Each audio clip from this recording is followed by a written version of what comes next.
दोस्तों आज के इस वीडियो में हम एसएससी सीजीएल का जो 10 सितंबर 2024 को फर्स्ट शिफ्ट का पेपर हुआ था उसका जीके जीएस का कंप्लीट सॉल्यूशन करेंगे।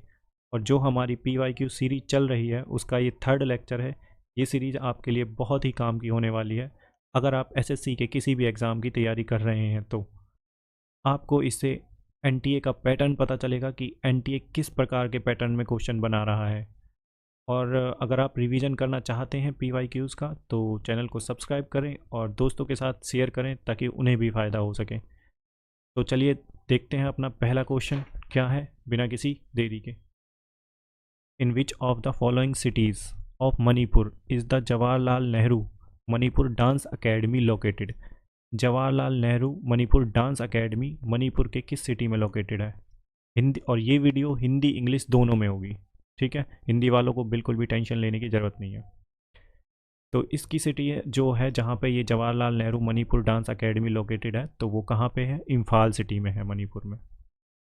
देखो अब हम थोड़ा मणिपुर के बारे में और भी देख लेते हैं। कई बार नेशनल पार्क पूछ लेता है, तो नेशनल पार्क में एक नेशनल पार्क है कीबुल लामजो नेशनल पार्क, तो ये मणिपुर में पड़ता है। फ्लोटिंग पार्क है और फुमडिस, देखिए पानी के ऊपर जो बहुत सारे पेड़ पौधे होते हैं ऐसे टापू सा बन जाता है, उसे ही बोलते हैं फुमडिस। तो दो इन्फॉर्मेशन हो गया आपके पास। ये क्वेश्चन आया हुआ है कीबुल लामजो का कई बार, ठीक है। ये उसमें है, रामसर साइट में है, ये रामसर साइट के अंडर है कीबुल लामजो नेशनल पार्क। तो मणिपुर में देखो, एक तो जवाहरलाल नेहरू मणिपुर डांस एकेडमी इम्फाल में, दूसरा नेशनल पार्क पता चल गया हमें Keibul Lamjao national park, floating park है और फुमडिस है। डांसिंग डियर यहीं पे मिलता है, ठीक है। डांसिंग डियर इसी वाले पार्क में, कीबुल लामजो नेशनल पार्क में और मणिपुर में। आगे नेक्स्ट क्वेश्चन देख लेते हैं। Question number 2, by which of the following state government is the Tansen music festival organised. देखिए किस स्टेट, कौन सी स्टेट है जो तानसेन म्यूजिक फेस्टिवल को ऑर्गेनाइज करवाती है, तो ये है मध्य प्रदेश गवर्नमेंट। अब हम तानसेन के बारे में देख लेते हैं। देखो ये जो फेस्टिवल है वो बेहात विलेज ग्वालियर डिस्ट्रिक्ट के एमपी में मनाया जाता है। बेहात विलेज ग्वालियर डिस्ट्रिक्ट एमपी में, और दिसंबर में होता है एवरी ईयर। और जो तानसेन की टॉम्ब है वो भी मध्य प्रदेश में है। अब यहाँ पे क्या है और तानसेन के बारे में, ये भाई जो तानसेन है ये वन ऑफ द म्यूजिशियन थे अकबर के कोर्ट में, और इन्हें टाइटल दिया था मियाँ का, मियाँ तानसेन टाइटल अकबर ने, ठीक है। 9 ज्वेल्स थे जो अकबर के, उनमें से एक थे ये। नेक्स्ट क्वेश्चन देख लेते हैं। क्वेश्चन नंबर, देखिए अब थर्ड क्वेश्चन देख लेते हैं। Which of the following places is related to Gandhi satyagraha of the year 1917। तो जो 1917 में गांधी जी का जो सत्याग्रह हुआ था वो कहाँ पे हुआ था, चंपारण में। अब ये क्यों हुआ था, देखिए यहाँ पे क्या था कि फार्मर्स को इंडिगो कल्टीवेशन ग्रो करने के लिए फोर्स किया जा रहा था। और किस सिस्टम के अंदर, 3 कटिया सिस्टम के अंदर। 20 भाग में से आपको 3 भाग पर इंडिगो कल्टीवेशन करनी पड़ेगी, तो यहाँ पे फार्मर्स को उसके लिए पैसे भी कम दिए जाते थे, और उसकी वजह से वहाँ पे गरीबी बहुत ज़्यादा थी।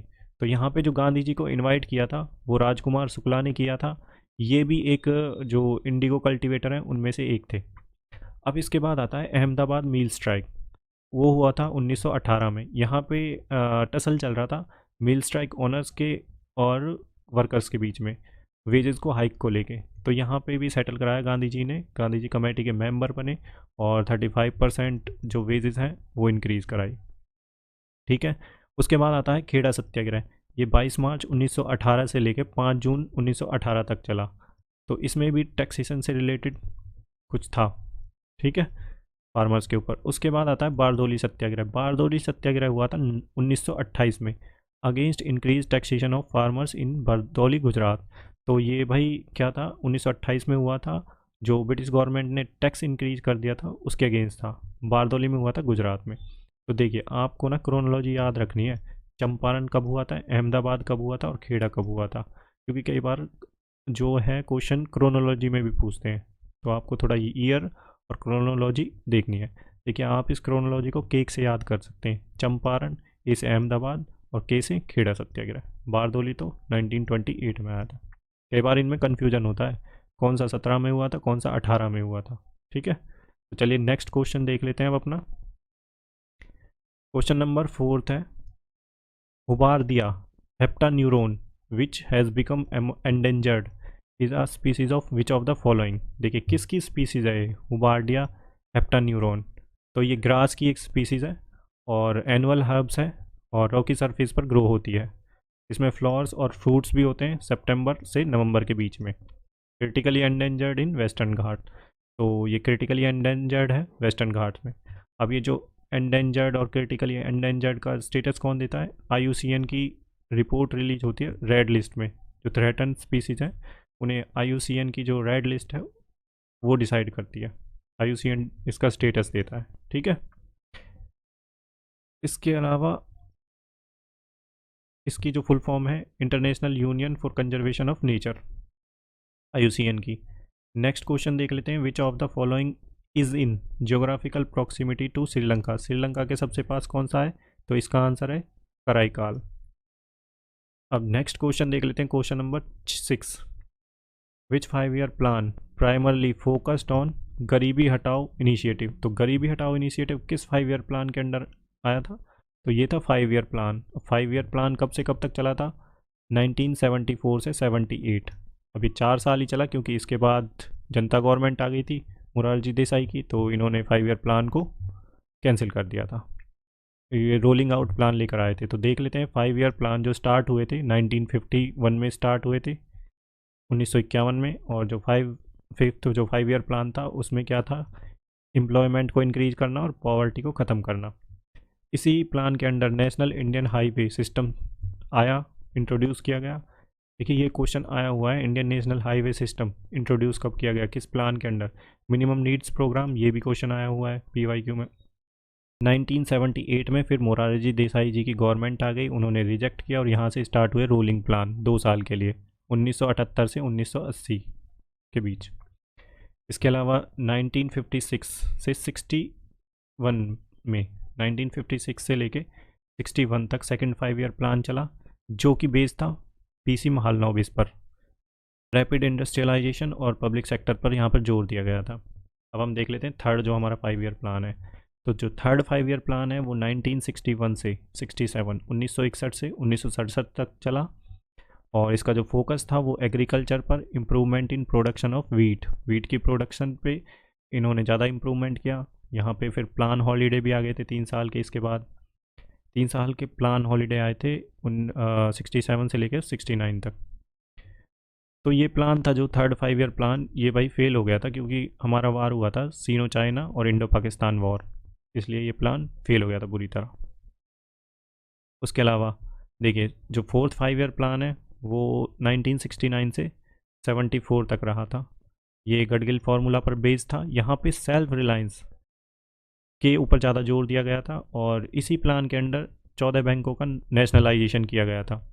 ग्रीन रिवॉल्यूशन आया था और ड्रोट प्रोन एरिया प्रोग्राम इसी जो फोर्थ प्लान है 5 ईयर प्लान उसी के अंडर आया था। तो हम 6 का देख लेते हैं। 6 वाला जो प्लान है 1980 से 1985 तक चला और इसमें जो था फैमिली प्लानिंग इंट्रोडक्शन की गई और नाबार्ड जो बैंक है वो भी इसी प्लान के अंडर इस्टेब्लिश की गई थी। तो ये हमने देख लिए कंप्लीट इन्फॉर्मेशन 5 ईयर प्लान की। तो नेक्स्ट क्वेश्चन देख लेते हैं, question number 7। Which of the following statement is incorrect about the directive principles of the state policy. DPSP के अंडर कौन सी स्टेटमेंट सही नहीं है, तो देखो पहली वाली स्टेटमेंट है ये सही नहीं है। They promote welfare of individual, no. Welfare of people, welfare of state, hence they are personal and individual, no. तो ये वाली स्टेटमेंट बिल्कुल गलत है इसकी। अगर आपने DPSP थोड़ा सा भी पढ़ा है अच्छे से तो आप इस क्वेश्चन को बहुत आराम से कर लेंगे। अब देखिए जो बाकी 3 स्टेटमेंट हैं इन्हें भी देख लेते हैं। देखिए these have moral political sanctions, या ये मोरल और पॉलिटिकल सैंक्शंस लगाते हैं स्टेट पर, ना कि ऐसे एनफोर्सिबल नहीं है किसी भी कोर्ट के द्वारा, ठीक है। इसके बाद they aim at establishing social and economic democracy in the country, बिल्कुल सोशल और इकोनॉमिक डेमोक्रेसी एस्टेब्लिश करना इनका गोल है कंट्री में। They are positive as they require the state to do certain things, बिल्कुल सही स्टेटमेंट है। अब देखिए DPSP आते हैं जो ये फोर्थ पार्ट में आते हैं कॉन्स्टिट्यूशन के और आर्टिकल 36 से 51 तक। तो आपको पता होनी चाहिए DPSP से हर शिफ्ट में क्वेश्चन आ रहा है DPSP और फंडामेंटल राइट्स से, तो आप थोड़े अच्छे से पढ़ लें DPSP और फंडामेंटल राइट्स को। After the death next question है question number 8। After the death of Humayun the 13-year-old Akbar was coronated in 1556 में एट कालानूर। कालानूर देखिए, हुमायूं की डेथ के बाद 13 साल के अकबर को राजा बनाया गया 1556 में कालानूर में। तो कालानूर है कहाँ? पंजाब में। अब देखिए, ये एक ट्रिक है भाजसा करके, तो इससे आप क्रोनोलॉजी निकाल सकते हैं हिस्ट्री की। यहाँ पे पहले आया था बाबर, फिर आया था हुमायूं, फिर आया था अकबर, फिर आया था जहांगीर, फिर आया था शाहजहां, फिर आया था औरंगजेब। तो इससे आप, इस ट्रिक से आप याद कर सकते हैं क्रोनोलॉजी इनकी, जो मुगल एम्परर स्टार्ट हुआ था जब। तो नेक्स्ट क्वेश्चन देख लेते हैं हम, question number 9। The climate of a place is not affected by which of the following. देखिए, किसी भी जगह का क्लाइमेट किस चीज़ से अफेक्ट नहीं होता है? तो वो सॉइल से अफेक्ट नहीं होता है, टाइप ऑफ सॉइल से, बल्कि आप रिलीफ, उस प्लेस का रिलीफ कैसा है, लोकेशन कैसी है और डिस्टेंस कितना है समुद्र से, उन चीज़ों से अफेक्ट करता है। ठीक है, क्योंकि टेम्परेचर डिफरेंस रहता है, समुद्र से डिफरेंस हो कितना है, तो टेम्परेचर डिफरेंस की वजह से वहाँ पे मानसून वगैरह आती है और कोल्ड विंड और हॉट विंड जो चलती हैं। ठीक है, नेक्स्ट क्वेश्चन देख लेते हैं, question number 10।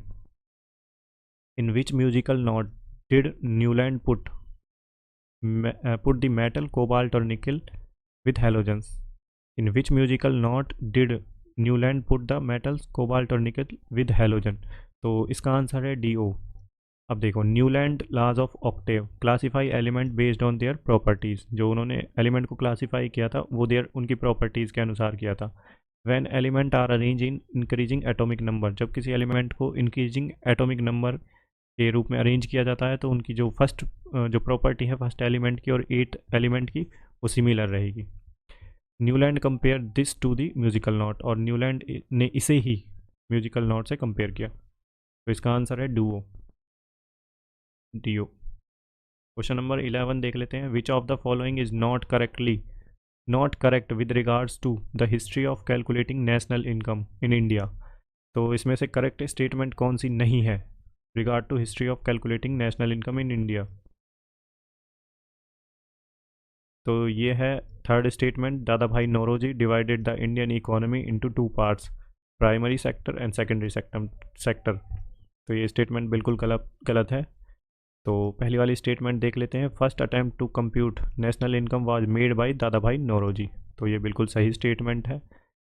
First official attempt to compute national income was made by PC Mahalanobis. ये भी स्टेटमेंट सही है। First scientific method to compute national income was used by doctor VKRB Rao. तो ये स्टेटमेंट भी सही है। ये तीनों स्टेटमेंट सही है। ये वाली स्टेटमेंट है, ये हमारा आंसर है, क्योंकि इसमें नॉट करेक्ट पूछा गया है। अब हम देख लेते हैं नेशनल इनकम क्या होती है। देखिए, total value of all final goods, जितने भी फाइनल गुड्स होते हैं एंड सर्विसेज प्रोड्यूस की जाती हैं कंट्री में, monetary value during one financial year, तो उसे बोलते हैं नेशनल इनकम। और नेशनल इनकम का फॉर्मूला क्या है? C+G+I+X+F-D। तो नेक्स्ट क्वेश्चन देख लेते हैं हम, क्वेश्चन नंबर 12 देख लेते हैं क्या है। According to the Indian railways 2019-2020 which state has the largest railway track in India. तो ये स्टेट है उत्तर प्रदेश, जिसमें लार्जेस्ट ट्रैक है। Question number 13, which government honoured a distinguished percussionist named Pandit Anindo Chatterjee with the Banga Vibhushan award 2022।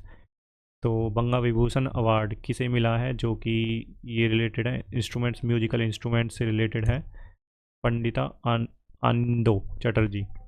तो इनको वेस्ट बंगाल गवर्नमेंट ने दिया है। ये Banga Vibhushan award West Bengal government देती है, और ये किसको दिया गया? पंडिता आनंदो चटर्जी को, जो कि म्यूजिकल इंस्ट्रूमेंट से रिलेटेड है। क्वेश्चन नंबर 14 देख लेते हैं। Which of the following festival is celebrated as the birth anniversary of Guru Nanak देव। गुरु नानक देव की बर्थ एनिवर्सरी को किस फेस्टिवल के रूप में मनाया जाता है? तो वो है गुरु पर्व। अब देखो, चपार मेला, ये एक कल्चर गैदरिंग है। यहाँ पे क्या होता है? गुगा पीर की पूजा होती है, जो कि एक फोक डीटी वर्शिप्ड है पंजाब में। होला मोहल्ला, ये भी सिख फेस्टिवल है। और बैसाखी कब सेलिब्रेट की जाती है? जो फर्स्ट डे होता है बैसाख मंथ का। उसके अलावा क्वेश्चन नंबर 15 देख लेते हैं। Who was appointed as India's 28th controller general of account in March 2023 में। तो ये SS दुबे जी हैं जिन्हें अपॉइंट किया गया है 28th controller general of account in March 2023 में। तो जो कंट्रोलर जनरल ऑफ अकाउंट होता है इसका मैंडेट किस आर्टिकल में है, आर्टिकल 151, और ये रिस्पॉन्सिबल होता है controller general of account responsible for accounting और financing reporting system of government of India, और ये प्रिंसिपल अकाउंटिंग एडवाइज़र होता है गवर्नमेंट ऑफ इंडिया का। मिनिस्ट्री ऑफ फाइनेंस के अंडर आता है controller general of account and department of expenditure के अंडर। देखिए मिनिस्ट्री ऑफ फाइनेंस के अंडर डिपार्टमेंट ऑफ एक्सपेंडिचर के under controller general of account की पोस्ट आती है। उसके अलावा क्वेश्चन नंबर 16 देख लेते हैं। Parliament pass the marine aids to navigation bill 2021 to repeal and replace which of the following act. तो इन्होंने रिप्लेस किया था और रिपील किया था लाइट हाउस एक्ट 1927 को। क्वेश्चन नंबर 17 देख लेते हैं। Which of the following is a non perishable food. तो ये तो बहुत ईजी क्वेश्चन है। मीट भी पेरिस हो जाती है, कर्ड भी ख़राब हो जाती है, मिल्क भी ख़राब हो जाता है, तो पल्सेस नहीं ख़राब होते। तो क्वेश्चन नंबर 18 देख लेते हैं। How many awards were presented at the national sports and adventure award 2022 ceremony held at Rashtrapati Bhavan on 30 नवंबर 2022। तो national sports and adventure award 2022 में राष्ट्रपति भवन में कितने लोगों को मिला था, तो ये मिला था 44 लोगों को। तो ये जो अवार्ड है national sports and adventure award 2022 ये इनके अंदर और कैटेगरीज आती हैं, जैसे मेजर ध्यानचंद खेल रत्न अवार्ड, ये इसी अवार्ड के अंदर आती हैं। Arjun award, Dronacharya award, major Dhyan Chand award, Maulana Abul Kalam Azad trophy माँ का, राष्ट्रीय खेल रत्न पुरस्कार और Tenzing Norgay national adventure award, तो ये इसी national sports and adventure award के अंदर आती हैं। तो इनके बारे में भी थोड़ा सा देख लें कि ये अवार्ड कब स्टार्ट किए गए थे और किस किस फील्ड में दिए जाते हैं। ठीक है भाई। नेक्स्ट क्वेश्चन देख लेते हैं अपना question number 19। Which governor general of British India helped Raja Ram Mohan Roy legally abolish the sati प्रथा। तो ये थे lord William Bentinck. Bengal sati regulation pass on 4 December 1829। तो भाई राजा राम मोहन राय ने बहुत ही अच्छे, उनके काफ़ी एफर्ट्स के बाद ये बिल लाया गया था और पास किया 4 दिसंबर 1829 में सती एबोलिशन हुई। उसके अलावा क्वेश्चन नंबर 20 देख लेते हैं। When was the first Asian kabaddi championship held. तो पहली बार जो एशियन कबड्डी चैम्पियनशिप हुई थी वो कब हुई थी, 1980 में। तो इंडिया ने पहली बार वॉन किया था, इंडिया ने जीता था, और बांग्लादेश रनर अप टीम रही थी पहले जो फर्स्ट एशियन कबड्डी चैम्पियनशिप हुई थी। 2023 में ये 11वां एडिशन है, held in Republic of Korea. देखिए जो 2023 में है फर्स्ट एशियन कबड्डी चैम्पियनशिप 2023 में, ये 11वां एडिशन है और रिपब्लिक ऑफ कोरिया में हुआ है, और इंडिया ने इसे अब तक 8 टाइटल जीत लिए हैं इसके एशियन कबड्डी चैम्पियनशिप के। तो ये आपको थोड़ा सा पता होना चाहिए। Question number 21। The decomposition of gaseous ammonia on hot platinum surface is a. देखिए जो गैसियस अमोनिया का हॉट प्लेटिनम सरफेस पर डिकम्पोजिशन क्या है, 0 ऑर्डर रिएक्शन है एट हाई प्रेशर पर। ठीक है, तो इसका आंसर है B, 0 order reaction at high pressure. Question number 22 देख लेते हैं। Which of the following was the mascot of the FIH men's hockey world cup 2023। तो इसका जो मैस्कट रहा था ये ओली रहा था, और जो इस बार हुआ था 2023 में वो 15th एडिशन था, 13 जनवरी से 29 जनवरी 2023 में हुआ था, और कलिंगा स्टेडियम भुवनेश्वर राउरकेला उड़ीसा में हुआ था। ठीक है, नेक्स्ट क्वेश्चन देख लेते हैं। Question number 23। The Indian constitution has established independent judicial system.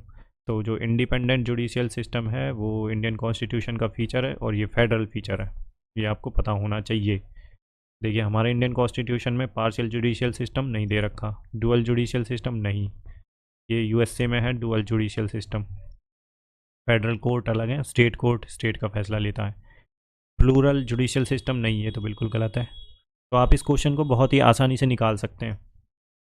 Number 24 देख लेते हैं।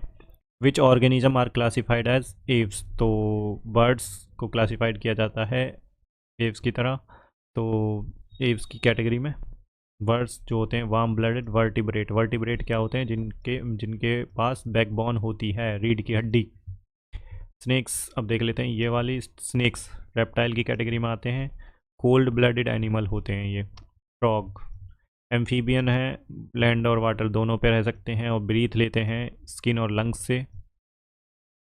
कोल्ड ब्लडेड एनिमल हैं ये। फिशेस क्या हैं? Cold blooded animal. तो नेक्स्ट क्वेश्चन देख लेते हैं अपना, question number 25। Mahabalipuram emerged as an important centre of temple architecture under which of the following kingdom of south India.